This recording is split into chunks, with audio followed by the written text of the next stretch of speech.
তো তিনি বলেছেন মেয়েকে যে ইউনিভার্সিটি যাবা না, আজকে ভোট দিতে। মেয়ে বলছে না, ভোট দিতে যাব। তো উনি একটু বিএনপি পক্ষের লোক, বলছে না তুমি যাও, গিয়ে ছাত্র দলকে একটা ভোট দাও।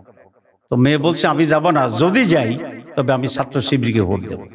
ঢাকা বিশ্ববিদ্যালয় এবং জাহাঙ্গীরনগর বিশ্ববিদ্যালয়ের অত্যন্ত সচেতন মেধাবী ছাত্রছাত্রীদেরকে অভিনন্দন জানাই, শিক্ষকদেরকে অভিনন্দন জানাই, কর্মচারীদের অভিনন্দন জানাই বাংলাদেশ জামাত ইসলামের পক্ষ থেকে। দীর্ঘ 15 বছর পরে দেশের দুইটি বড় শীর্ষ শিক্ষা প্রতিষ্ঠানে যে নির্বাচন অনুষ্ঠিত হয়েছে, জনমনে অনেক আশঙ্কা ছিল, বিভ্রান্তি ছিল। আলহামদুলিল্লাহ সবকিছু কাটিয়ে দিয়ে দুটা অত্যন্ত সুষ্ঠু নির্বাচন হয়েছে এবং সেই নির্বাচনে ছাত্রছাত্রীরা একটা অত্যন্ত সঠিক সিদ্ধান্ত নিয়েছেন। তারা আদর্শকে ভোট দিয়েছে, নৈতিকতাকে ভোট দিয়েছে, উন্নত চরিত্রকে ভোট দিয়েছে, মেধাবীদেরকে ভোট দিয়েছে এবং ক্রিয়েটিভ শক্তিকে তারা ভোট দিয়েছে, আধুনিক শক্তিকে ভোট দিয়েছে। আপনারা দেখেন ইসলামী ছাত্র শিবির এই 1 বছরে সেখানে অনেকগুলো ওয়েলফেয়ার অ্যাক্টিভিটি সেখানে করেছে। হলে হলে তারা সুপেয় পানির ব্যবস্থা করছে, তারপরে মেডিকেল ক্যাম্পের ব্যবস্থা করেছে, নানাভাবে ছাত্রছাত্রীদের কল্যাণমূলক কাজ করেছে। এবং নির্বাচিত হওয়ার এই কয়েকদিনের ভিতরেই আমি জানি যে ওরা বেশ কয়েকটা স্টেপ নেওয়ার জন্য চেষ্টা করতেছে।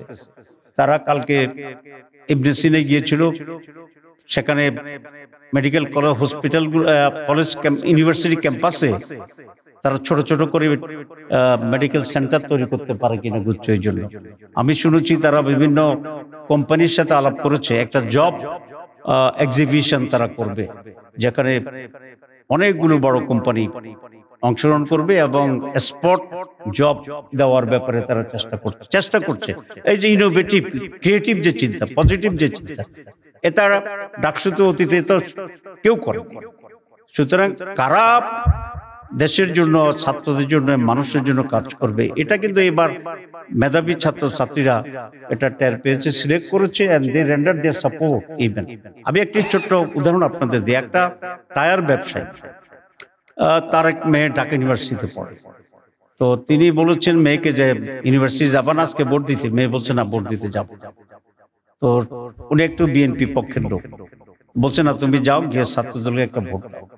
তো মেয়ে বলছে আমি যাব না, যদি যাই তবে আমি ছাত্র শিবিরকে ভোট দেব। তো বাপ বিস্মিত হয়েছে। মেয়ে, আপনারা যেগুলো আমাদেরকে বলেন অন্যরা যে একেবারে বোরকা পরা, মুখ ঢেকে আছে, এই লাগে সেই লাগে, শব্দটা বললাম না যদি ফ্রেশ, সে কিন্তু ওই টাইপের মেয়ে না। আপনারা যাদেরকে আধুনিক বলেন, আমরা কিন্তু আমাদেরকে আধুনিক বলি, ঠিক আছে? তো ওরকম আধুনিক। তো বাপ বিস্মিত হয়েছে যে আমার এই মেয়ে শিবিরকে কেন ভোট দিবে। তো মেয়ে বলছে যে বাবা, ওরা তো আমাদের জন্য সুপেয় পানির ব্যবস্থা করছে ইসলামী ছাত্র, এবং সেই জন্য আমি শিবিরকে ভোট দেব। তো সেই জন্য বলেছি থিংস ইজ চেঞ্জিং, এটা আমাদের মাথায় রাখতে হবে।